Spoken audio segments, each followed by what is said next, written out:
England found herself a vulnerable kingdom in this year, 1066. The old King Edward, known as Confessor, had promised England to many cousins around the empire of the North Sea in exchange for a peaceful death. Harold, of no royal blood, stood closest to the deathbed and took the crown for himself. We feared that jealous armies forged their weapons and waited for the wind to blow them across the whale road. From Normandy, from Flanders, from Denmark. But the greatest danger of all came from the warriors brave men feared the most, the Vikinger, from the land of the fjords.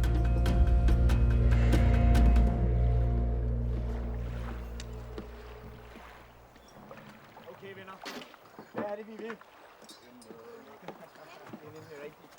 Det er rigtigt.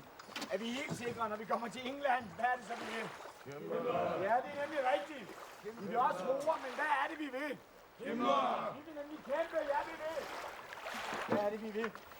Much was told us about the lands of the Vikinger, where the soil was poor and the air was cold. Little wonder that its hardened warriors looked upon England as a land of plenty and willingly answered any call to arms.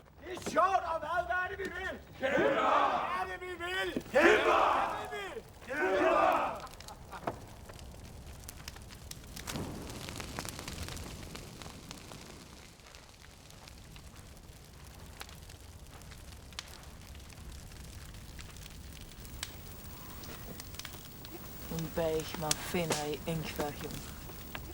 Ja, I Englands liv. Jag kan parta till svälse. Till draumarna dina okomna tíma. Hvað varðar hermenn drauma? Safna þú styrk þínum fyrir barn þetta. Annars verður þér ekki auðið fyrir aldurssakir.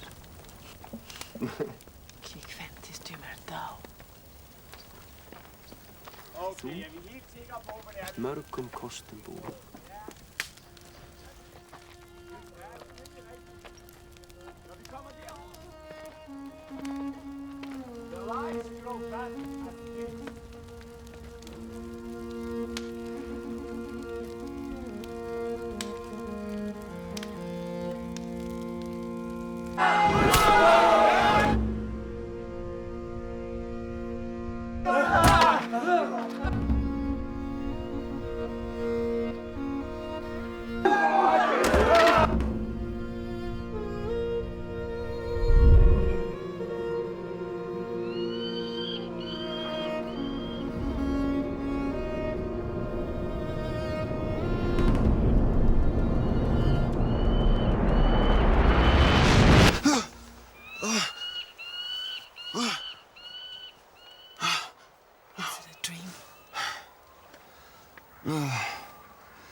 I do not dream.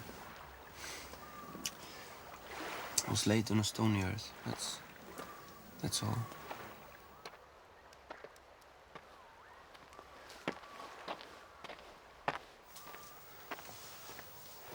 I must lead them to the boats.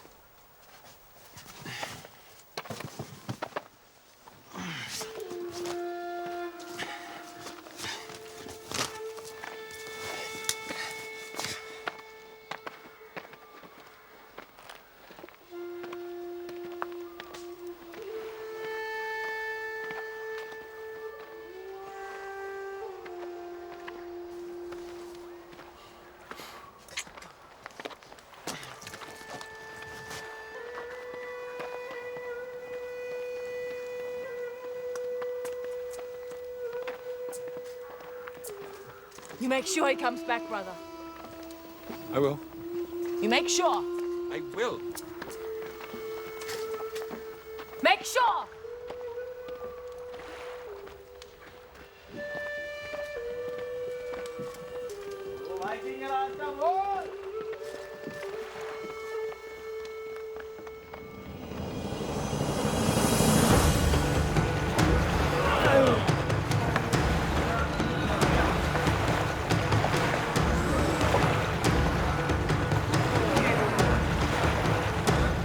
Use your shield as a weapon. Smash him in the face with it. Go under at his legs, or cut down on him. It was not the first time England had readied itself to face this northern terror. And remember, hold fast next to your brother. Go! The Vikinger had long ago come in wolf packs from every crevice of their coast, and they had wreaked a whirlwind of destruction that did not bode well for the unready men of our shires.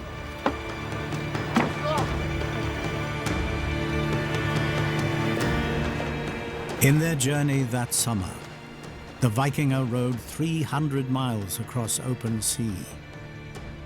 200 ships cut past Shetland and Orkney, gathering more ships as they sped, past the land of the Scots, whose king had lately killed Macbeth. For the Vikinger prize lay further south, the greatest bounty in all Middle-earth.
I thought I heard a keel on the whale road. I thought I saw a lantern on the water. Oh God. The Northmen, are they not men like ourselves? They're not men like ourselves.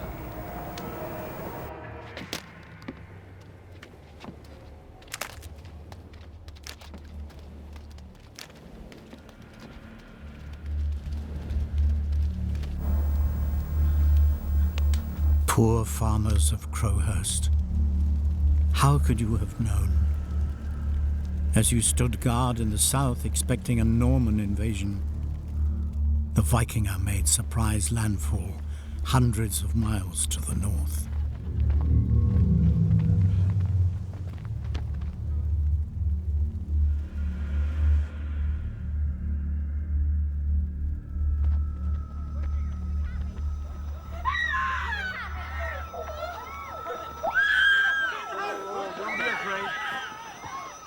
And do not attack us.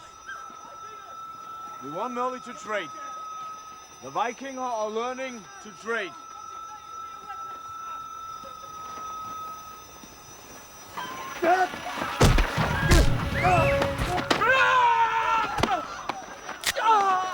You must listen to us, English.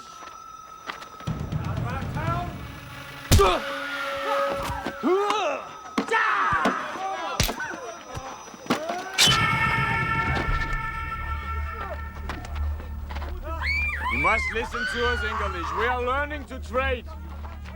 But some of us are rather slow.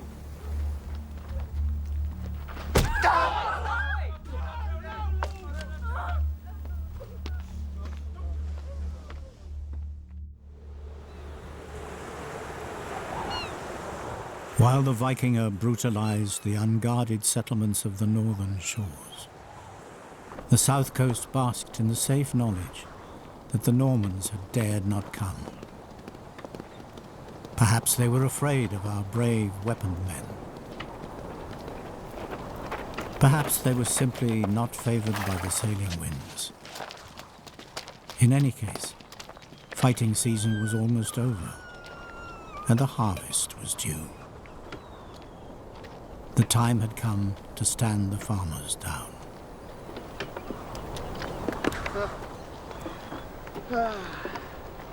I will not be on the warband again for another year. Be home before nightfall. Indeed. He to a lovesome bride, and I to a honeymoon in the hand. Is there still the great circle of oak trees in the forest by Crowhurst where the children climb? There is. I should like to climb those trees again.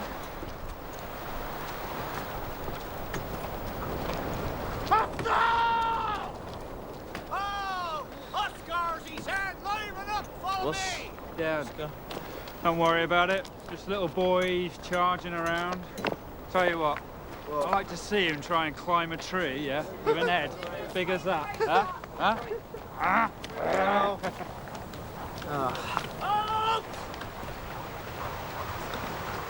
Your wives and your harvest will have to wait. Take up your weapons again.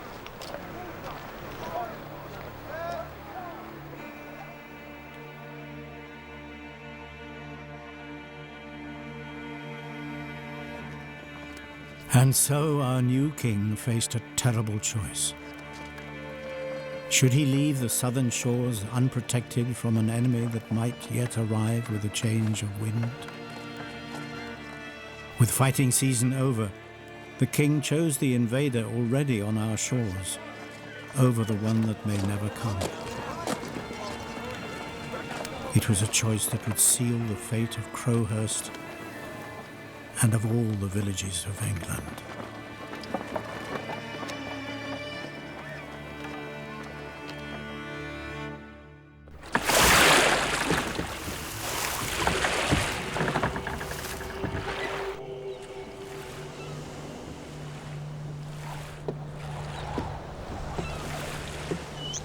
After ravaging the settlements of the northern coast, the Vikinger took to their boats again.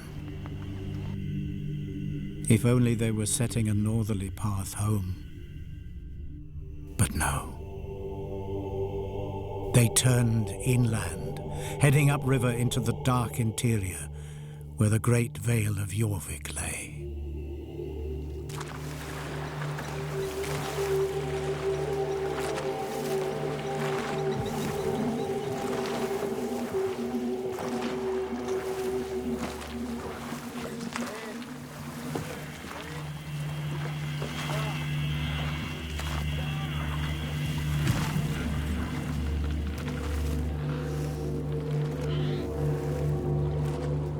The sagas record that Hardrada's Vikinger met their first resistance at Fuel Ford on the Wednesday before the feast of St. Matthew.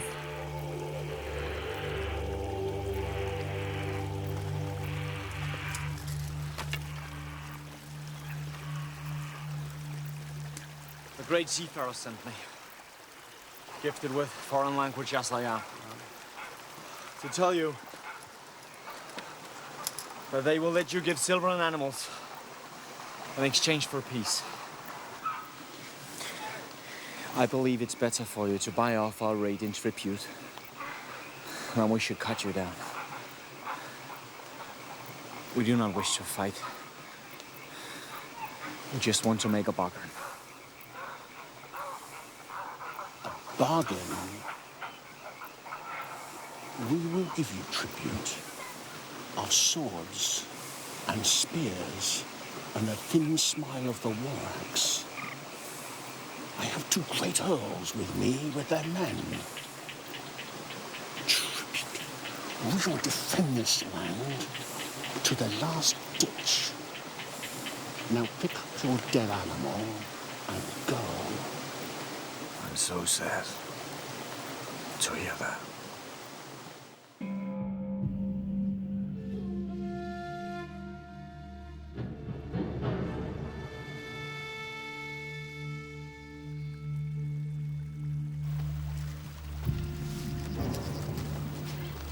Cattle die. Kindred die. Every man is mortal. But I know one thing that never dies, and that is the glory of the dead.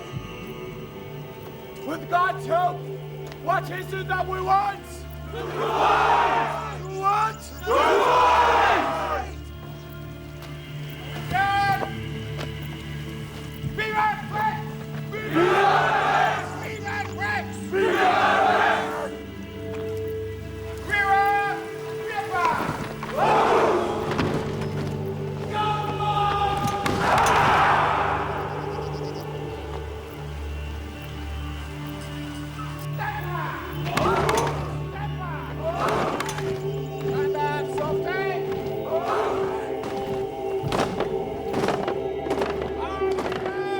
The soldiers and farmers gathered by the northern earls did not lack for courage. They could have shivered behind the walls of York, but they chose to take arms and face the strong invader across a ditch. To defend the honor of their wifemen and the freedom of their children, they risked life and limb. An Englishman does not yield to bounty hunters.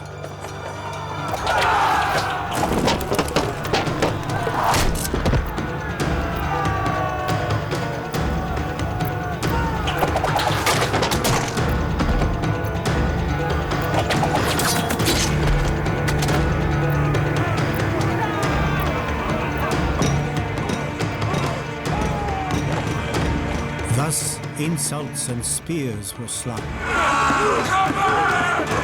The men of York probing for weakness in the Viking shield ring. Once the name-calling could be borne no longer, the real battle would surely follow.